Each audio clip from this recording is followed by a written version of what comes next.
Hi guys, Mrwhosetheboss here, and this video is about the performance of the new 3DS and 3DS XL. So Nintendo made some pretty big claims. They said that this CPU in the brand new 3DS and 3DS XL is approximately 50% faster than that of the previous generation, which, all considered, is a huge leap forward.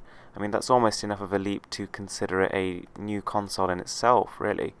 I mean, it's not quite a next-gen version, but that's a very, very significant performance boost. And I have to say, it translates extremely well to the usage of the OS. As you can see, it's super snappy. Everything opens up very, very fast. But the one complaint I would have is that you still cannot fully multitask. I mean, I don't know why, but I think Nintendo could have definitely used the extra CPU power to offer improved multitasking capability, because that is one of the things that seriously annoys me. If you want to just change a quick setting, you can't do that without quitting the game you're in. So it also improves the internet browsing experience, but this is not going to compete with something like the PS Vita on that front.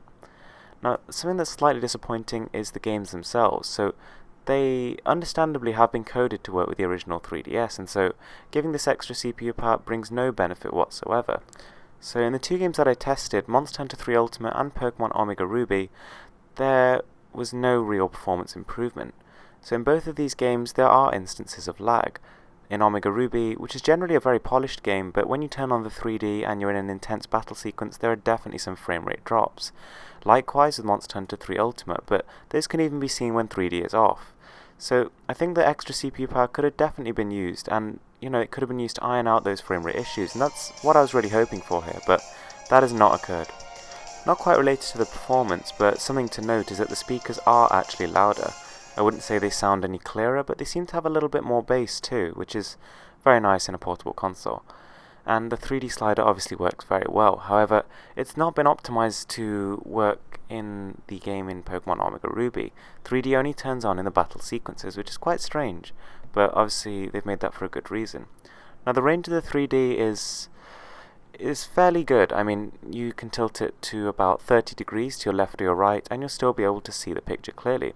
However, if you tilt it up or down, you'll lose the image instantly. So in a standard gameplay scenario where you're not really paying too much attention to where you're putting the console, it seems to work fine. But if you're gathered with a large crowd around you, it's still not going to be a perfect viewing experience.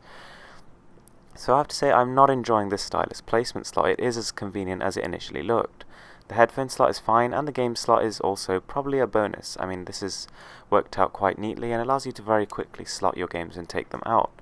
The finish is getting on my nerves a little bit. It does attract lots of fingerprints and doesn't feel as premium as the one on the previous 3DS.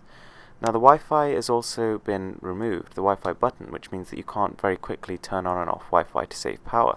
So it means you have to actually go into the settings menu and do that. However, they have added the option to the quick settings menu, so you don't have to quit what app you're in to turn off Wi-Fi.